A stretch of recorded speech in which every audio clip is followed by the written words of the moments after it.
You're just after his money, aren't you? Typical of the lower class. Everyone who gets close to Chris has always been like that. I felt sympathy for Chris not being able to tell me everything about his family because of his parents like this. Then, without waiting for my response, Emily also said, "I'd like to see what their parents look like. What do they eat to become so rude?" I clenched my fists, trying to control my shaking body filled with anger, but it was no use. "Then I'll call my parents right now," I shouted, and Chris's family looked shocked for a moment. I was furious at these three people who looked down on everyone important to me. Later, I received news that my parents had arrived. "Hello, the parents from the lower class, as you called us. We were called by our daughter, so here we are." Chris's parents froze upon seeing mine, and eventually, they ended up showing an embarrassing display of behavior. "My name is Anna Turner, a 40-year-old working from home. I used to be a designer at a company, but now I am a freelance designer. I met Chris, my fiancé who is 7 years younger than me, through work after becoming a freelancer. At first, it was just a professional relationship, and even when we went out for drinks for business, nothing significant happened. But as we spent more time together, we gradually developed a liking for each other. Our relationship evolved from professional to friendly, and eventually, we started dating about a year after we met. Half a year later, since we were dating with the intention of marrying, and considering our ages, me being 40 and Chris being 33, we decided to move in together and got engaged. I had doubts about our relationship because of my age and thought about breaking up. But every time, Chris reassured me, saying, "I want to marry you because I love you, Anna, not because of your age." Our marriage wasn't about age. I felt that. It wasn't a decision made lightly. Chris cared for me deeply, and during our time living together, we had constructive conflicts that helped us understand each other better. 2 months after moving in together, we thought it was time to start visiting our parents to discuss our marriage. First, we planned to visit my parents' house. Chris, usually casual, dressed up in a new suit for the occasion. How should I greet Anna's parents? Is my hair okay? Does my suit look all right? I knew my parents wouldn't judge him by his appearance. But I didn't want to dampen his spirits since he prepared so much for them. "Don't worry. You look great, and you're always charming." Chris blushed at my words. I never imagined marrying someone 7 years younger than me. Holding hands with Chris, we walked towards the house. My parents welcomed Chris warmly. Sensing his discomfort in the suit, they said, "Next time, come in casual clothes and we'll go for some good ramen noodles." Chris blushed at their invitation. But what made me happiest was hearing him say how nice my parents were as we were leaving. However, our happy mood was soon disrupted by an unexpected encounter. While stopping at a supermarket, a woman we didn't know rushed over, exclaiming, "Oh, Chris." She looked about my age. Chris, though clearly uncomfortable, responded to her, and for a moment, I suspected infidelity, but that wasn't the case. It turned out she was Chris's sister, Emily. Emily, who had lived far away after getting married, recently got divorced and had just returned to her parents' home, laughing as she told us. Emily was inappropriately close to Chris. Chris kept saying, "Stop it, we're not kids anymore. It's embarrassing in public, and besides, we're 33 and 41 now," but she didn't care. Then Emily finally noticed me, standing out of the conversation, and gave me a look over that felt like a judgment. It was extremely uncomfortable, as if I was being appraised. I'm the kind of person whose feelings show on my face, and Emily must have picked up on that. "What, this woman? She looks about my age. Is she your girlfriend?" "Ugh, I can't believe someone like her could become part of our family," she said, laughing disdainfully. I was infuriated by her words and couldn't help but retort. "It's rude to say something like that when we've just met, don't you think?" Sparks flew between me and Emily. "Hey, stop it. I'm sorry, Anna, my sister is always like this." Chris tried to intervene, but Emily just kept smirking condescendingly. She continued to follow us around the store, throwing things she wanted into our shopping basket without care. Chris told her to pay for her own stuff, but she said she had no money and insisted that we buy it for her. We returned the items she added and thought we had gotten rid of her. However, ultimately, during checkout, she insisted we buy her alcohol too. I was supposed to pay for the shopping today, but given Emily's behavior, Chris opened his wallet. Chris sighed as he paid, and Emily walked out with her alcohol. without a word of thanks. Like a storm, Emily seemed satisfied, clutching her bottle and heading home. Chris apologized to me, his brows furrowed. Sorry, my sister has always been like that. I've had quite a tough time dealing with her. I thought I wouldn't have to see her often after she got married. I assured Chris it was okay. This incident was all due to Emily's pushiness, and there was no need for Chris to apologize. Although it felt unpleasant to be looked down upon, what others think of me varies. I decided not to let it bother me and returned to the apartment with Chris. But the next day, an incident occurred. I was rudely awakened by a loud noise early in the morning.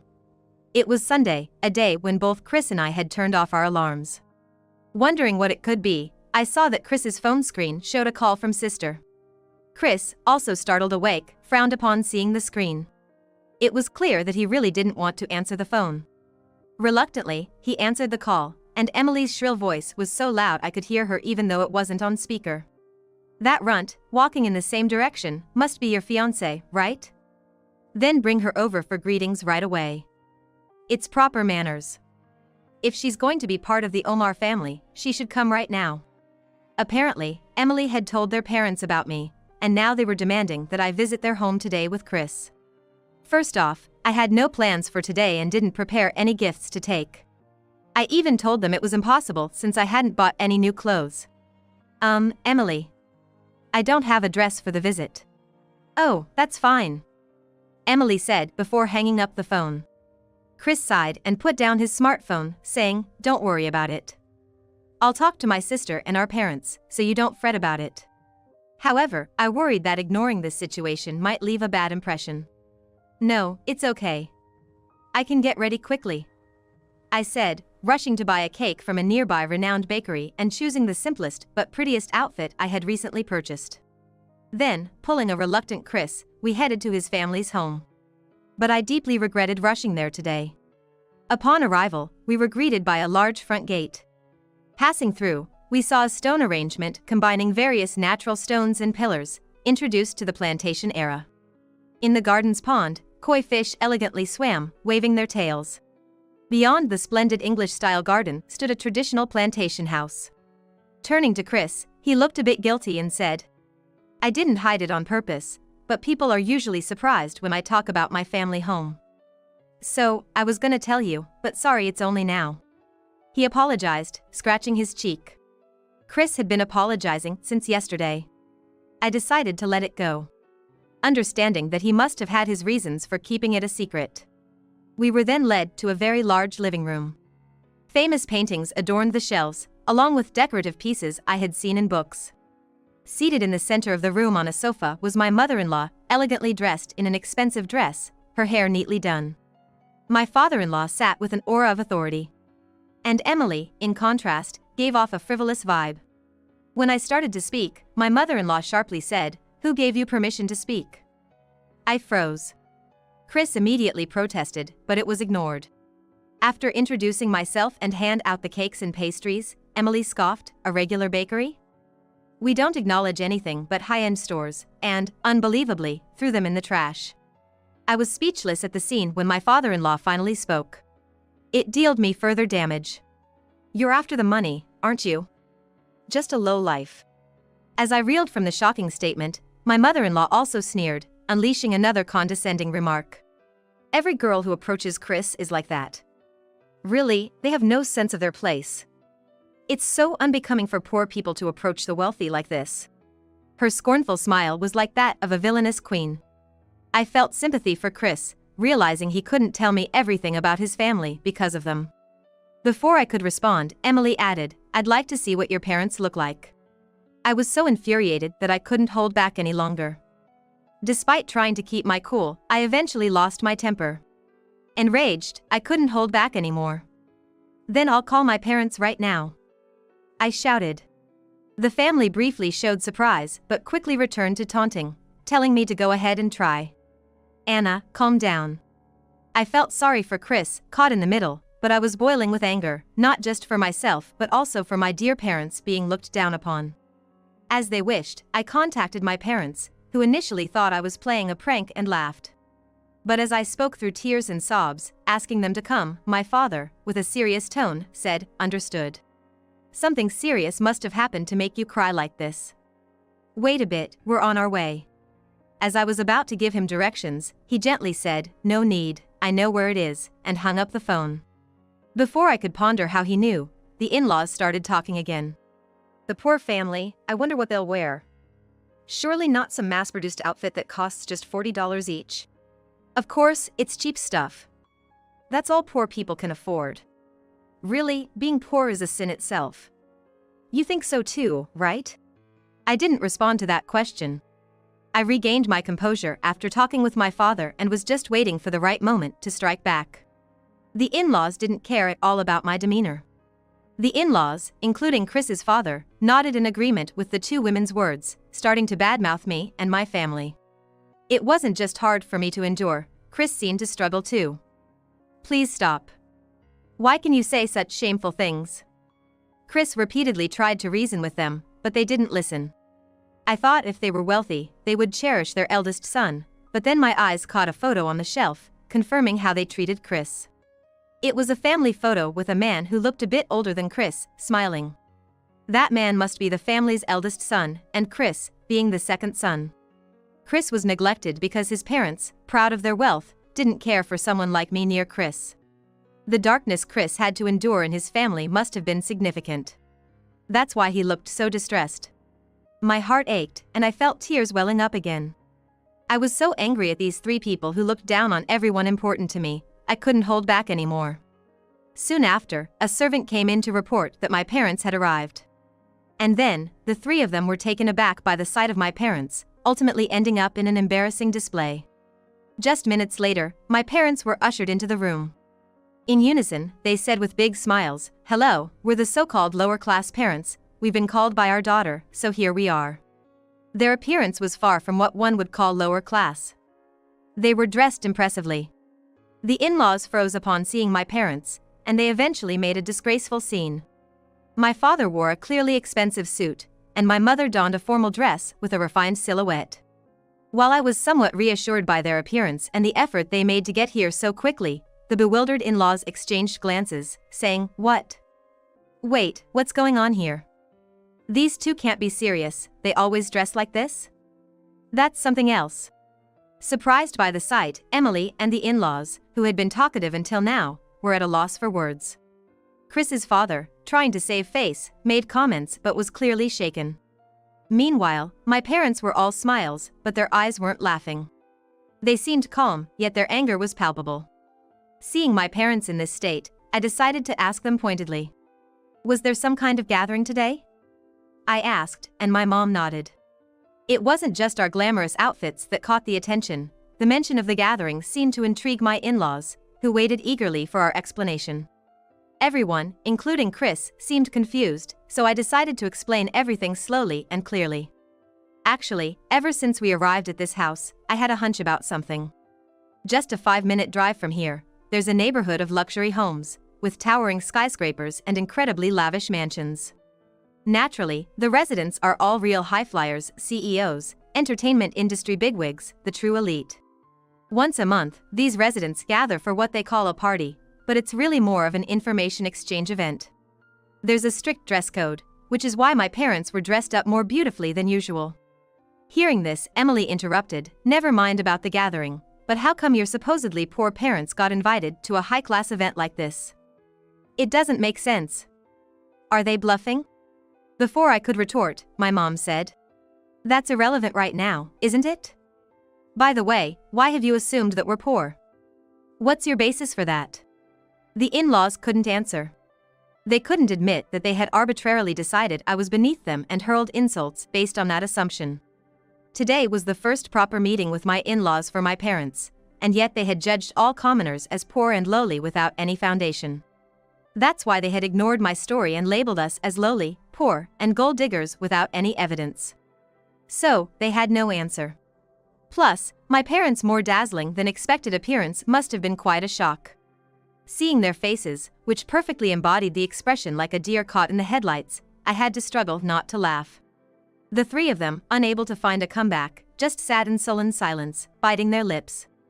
After a long pause, my mother-in-law glared at us resentfully, and Emily muttered something indistinct. But my father-in-law, still not ready to let go of his pride, snapped back. So what? What if you know someone in that housing area and got in through connections? That's not the level we're talking about, right? He still wasn't ready to change his condescending attitude.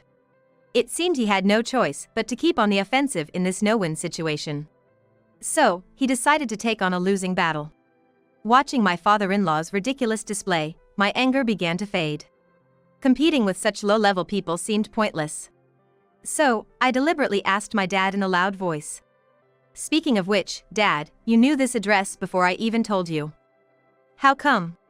Ignoring the bewildered look on my father-in-law's face, my dad laughed and said, well, that's because our family built this magnificent house and created this stunning English-style garden. At that, my father-in-law leapt to his feet, his eyes bulging in anger. Are you insulting our home? His flushed face made it clear that this impressive estate and garden were the embodiment of his pride. He seemed to have a deep emotional attachment to this house. Emily quickly retorted. This house isn't something any random carpenter could build, you know? And now you're saying your unknown family built it? Ha! Give me a break with that joke. According to her, this house and garden were crafted by top-notch artisans, far beyond the capabilities of ordinary workers. My parents, lively in their rebuttal, led Emily to laugh mockingly. This kind of bluffing is exactly what proves you're from the bottom of the barrel. It was like watching fish thrive in water. Appalled, my parents and I didn't know how to react. Then, suddenly, Chris, who had been silent, spoke up. I visited Anna's family home the other day. That's when I realized they were no ordinary people. Unlike Dad and his parents who just inherited wealth and boast about being rich, Anna's family are the real deal, wealthy people. It made me see how shallow our family's character is. This statement infuriated his father, who approached Chris menacingly, but I quickly stepped in to protect him. Unable to do anything, his father, frustrated, went back to the sofa, grinding his teeth. Chris, concerned, asked me, are you okay? Don't push yourself too hard. Thanks for worrying. But you know, I'm the older one here, so lean on me. I joked, causing Chris to blush and softly thank me. This moment of courage displayed by Chris greatly impressed my parents. Her mother, who had been silently observing, initiated the conversation. I'm glad to see the koi we raised are swimming so energetically. Is that kind old gardener taking care of them? Emily and Chris's mother were dumbfounded by this comment. Chris's father, trying to maintain his pride, scoffed, those koi were purchased from a renowned koi farm in Japan, introduced to us by the craftsman who built this place. So, I have no recollection of receiving them from you. He trailed off as my mother presented her business card, leaving him speechless. His wife and Emily inquired what was going on, and Chris's father, stammering, answered. The owner of the koi farm? His face was pale. My mother casually replied. Our family has been running a 100-year-old koi farm, along with an apparel brand and other businesses related to weddings and funerals. My father joined in. We've been carpenters for generations. My wife's family and ours have been close, which is how we met. By the way, you mentioned earlier that the famous koi farm was introduced by the craftsman who built this place, right? That would mean you already know that our family built this house and garden. We also have expertise in traditional European architecture and garden design. Our master, the previous generation, was the one who built this house and garden. It was as if the two of them started talking in a casual, light-hearted manner, almost like they were just making small talk. Chris's family was stunned by them. Chris, sighing, continued. When I visited Anna's home, I sensed an indescribable aura from her parents. It made me painfully aware of how petty our family's character is, especially Emily's childish behavior. Despite being only a year apart in age, the difference between her and Anna is astonishing. They are probably referring to the incident that happened at the supermarket. Emily, red-faced with anger, was rebuked by her trembling mother. The difference in character, not wealth, had become apparent. From that day, Chris's family no longer had any complaints against us. A few days later, Chris's phone rang again. It was Emily, who surprisingly wanted to meet the three of us. She claimed she wanted to apologize for her past behavior. Despite her seemingly downcast voice, we decided to meet her. At the diner, there was Emily, with a somber expression. As soon as Chris and I sat down, Emily clasped her hands together with a loud clap and unexpectedly made a request. "I'm truly sorry about the other day, but could you possibly lend me a little over $20,000? Directing her request at me instead of Chris, her brazenness and selfishness left me with a mix of incredulity and anger. "That's rude. You said you wanted to apologize, so we made time to come here, and now this?" Chris exploded in anger. Emily, ignoring Chris, kept begging me for money, pleading that it was a matter of life or death. When pressed for a reason, she was evasive. It was clear that there was no point in listening further. I got up to leave, saying, "Is that all you wanted?" "I'm appalled. I don't have a single dime to lend you. Goodbye." Emily, pale-faced, finally began to explain her situation after seeing us about to leave. She confessed she needed the money urgently for alimony, as her ex-husband demanded it following their divorce. "I cheated, got caught, and now this. Clearly, it's a case of reaping what one has sown." According to the story, Emily's child, who appears to be a middle school student, declared a desire to live with the father rather than a mother involved in infidelity. Consequently, Emily hastily agreed to the divorce and readily relinquished custody to her ex-husband. Initially, it seemed okay. But then her ex-husband contacted her, demanding alimony and a third of the child support until high school. The content was such that she needed to pay immediately an alimony of $20,000 for her infidelity, and 1/3 of the estimated amount for child support until high school graduation. If it was for an illness or some urgent need, I might have considered it. But it's your responsibility to pay for your own affairs. Emily looked crushed by my blunt words. Regardless, I continued. "After all, you were the one who cheated. Paying alimony and child support is your obligation. Please manage it yourself." "I can't, that's why I'm asking you." Emily revealed that she had quit her job to move back and had no savings. I was even more dumbfounded, at a loss for words. She had initially asked her parents for help, but they refused, calling it dirty money for infidelity. Realizing that my family was wealthy, Emily seemed to have concocted such a lie to call me out, seeing me as her last resort, which started to boil my anger again.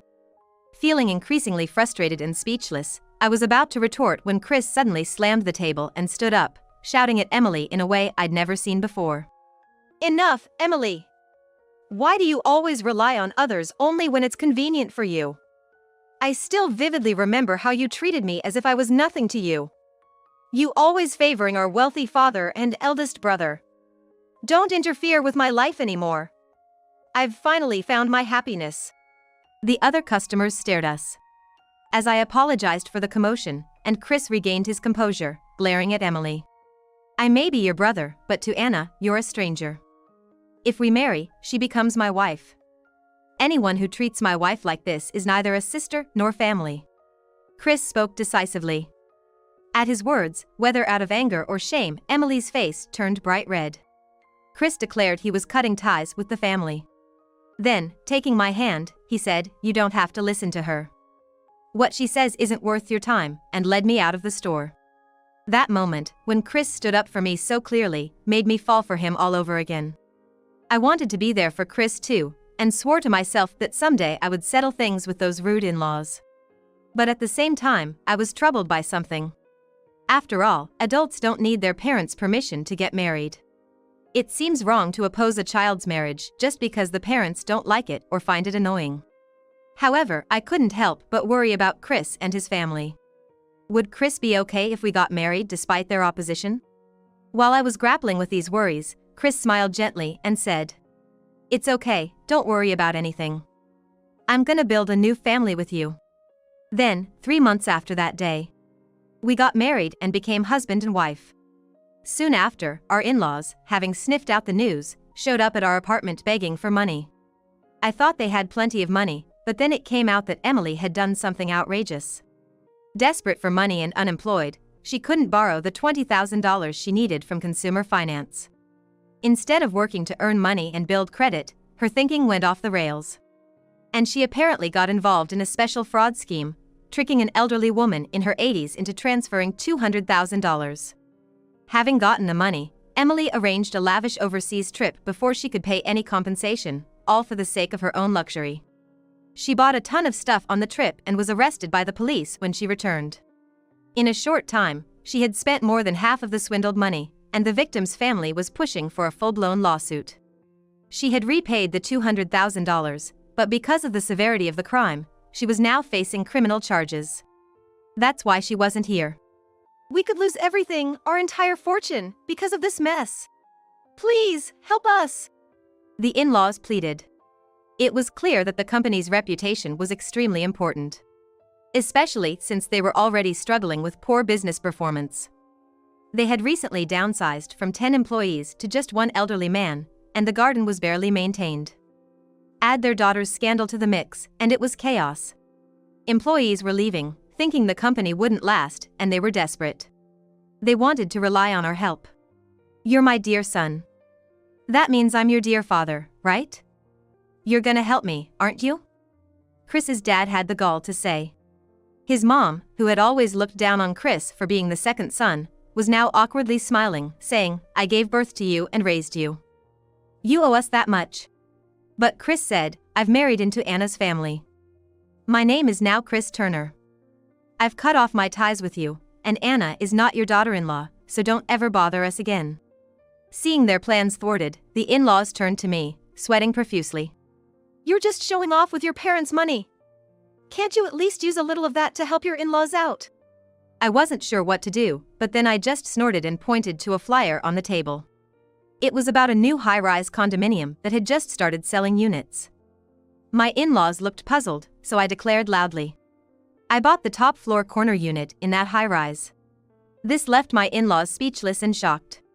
They had always called me poor and lowly, but here I was, an independent freelance designer, earning well over $200,000 a year. I had already decided to buy the condo, while Chris was going to buy a car. Hearing this for the first time, my in-laws were frozen in surprise, exchanging glances. People who really have money don't brag about it, that's just tacky. At that, my in-laws just collapsed on the spot, faces twisted in frustration. Finally settling matters with our adversaries, I looked at Chris with a feeling of refreshing closure. He was also celebrating with a fist pump. Later, I heard that Emily was sentenced to prison for her involvement in the special fraud scheme. Naturally, the aftermath fell on my in-laws. Their daughter's scandal led to the rapid decline of their company, and they eventually had to sell their once prized house. Now, they're living modestly in a small apartment, barely getting by. After the company effectively dissolved, I heard rumors that its name had changed and new residents had moved into their old house. Chris told me. It was his much older brother who had bought out their father's company and the house. I had wondered why the eldest son hadn't helped them, but it turned out he had his own struggles and had left the Omar family. The in-laws were complaining about their eldest son being ungrateful, but those words didn't seem to affect him in the slightest. They had neglected their second son Chris and us, only to be thoroughly defeated. Their eldest daughter destroyed their house, and finally, everything was taken by the eldest son. I heard they had been quite harsh to his wife, so I'm sure the eldest son and his wife are satisfied with this outcome. For me, it was satisfying and amusing to see those who had been so arrogant, calling us poor and lowly, actually taste the bitterness of true downfall. Chris and I are now living a graceful life in the high-rise. We've been talking about wanting a child soon, but as it turns out, there's already a new life with us. A small child from a family we're close with pointed at my belly and said, "Hello, baby." This led me to get a checkup, and it turns out I'm 6 weeks pregnant. When I surprised Chris with the news, he cried tears of joy. We vowed to live even stronger, as both a couple and soon-to-be parents.